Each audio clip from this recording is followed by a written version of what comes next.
Okay, let's take a look at LINQ then.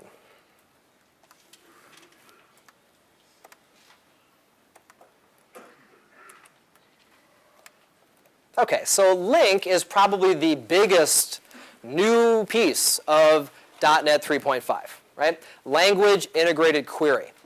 LINQ is here to solve an interesting little dilemma that we have when we're writing code. You know, usually when people think about data, the first thing they think of is going to be a relational database. And that's obviously very important. But in reality, data can be everywhere, right? You could look at an XML document and say, oh, there's data. You could have an array list of custom objects and say, well, there's data, right? So what LINQ says is, what if we had a single symmetrical way to build up query expressions that can be applied to a variety of different targets? Databases, collection of objects, XML documents, right? And what if this way that we build the query statements was going to be strongly typed? So we get compile time checking. Okay? And what if there was a full-blown object model in the background that we can always have access to? Well, that's basically what LINQ is. Okay? Now, LINQ was intentionally designed to look and feel a little bit like a traditional SQL query. But do not take that analogy too far. It's going to still be different enough to make us all totally insane. Okay? But it's going to feel very comfortable. Now, the idea is a single LINQ statement remains completely agnostic. Right? It doesn't care where you apply it. So we could apply it to a relational database. And when we apply a LINQ query to a database, that's what we term LINQ to ADO, which you might remember defines two other terms, LINQ to SQL and LINQ to dataset. Okay? If we apply a LINQ query to an XML document, not too surprisingly, we call it LINQ to XML. And if we apply a LINQ query to, and this is kind of a mouthful, any object implementing the generic version of innumerable, we call that LINQ to objects. Okay? Now, all these things that we just talked about come up. Remember the whole idea of an extension method? Well, if you were to look at the actual definition of system.array, you're going to say, hey, he doesn't have the generic version of innumerable in his assembly, but it's been tacked on through extension methods. Right? If you look at the actual implementation of the data set, you're going to say, hey, you don't have the actual things to apply LINQ queries. Well, through extension methods, it does. Okay? Now, let's take a look at some of the assemblies. Okay? Remember when you have Visual Studio 2008 installed? I showed you how that new project dialog has that nice little drop-down to pick which version you want. If you pick a 3.5 project, you're always going to have a reference set to system.core, and that's the one you have to have. You're not going to do anything with LINQ if you're not referencing system.core. Okay? Beyond that, you have some choices to make. You know, do you want to do LINQ to ADO? Well, then you have to reference system.data.linq.dll. Do you want to do stuff with data or with XML documents? Well, then you have to bring in system.xml.linq.dll. Another assembly you always have access to is going to be system.data.datasetExtensions.dll. And that, by the way, is a recommended best practice. Extension methods are typically always bundled in a standalone code library, so other programs can easily reference them and bring it on in. Okay?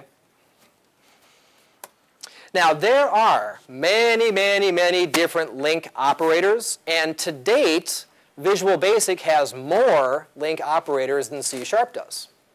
That doesn't mean that VB is more functional, though. Okay?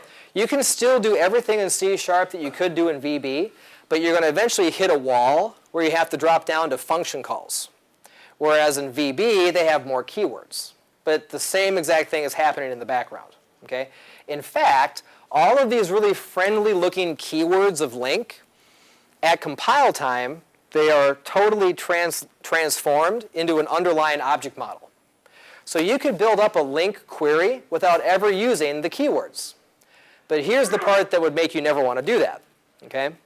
Let me go ahead and open up a different project real quick.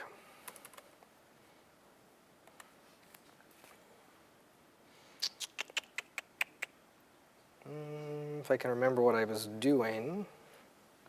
I'm not sure if I had that in here. No, I think I just had the ones for the link to ADO. Let me just do this here. I'll just make a brand new little temp project. We'll just make a council program 3.5 selected. So over here we can see that I have a reference already set to system.core. Okay. If we come inside of here into the system.link namespace, there is a type called the innumerable type. Right? You see this little funky icon in the object browser? It's a method with a downwardly facing blue arrow. That means I'm an extension method. Okay? Well, you see all these methods here, like average, aggregate, contains, first, except, group by, last, join, min, max, select, order by, right? These are all methods that map to the keywords of the query operators. So if I come back over here, again, don't get too hung up on the details, but I've built up a very simple link to object query where I have an array of strings, just a basic array of strings. And I'm going to now define a LINQ query where I only want to find the strings that are going to have a length less than 6. Okay?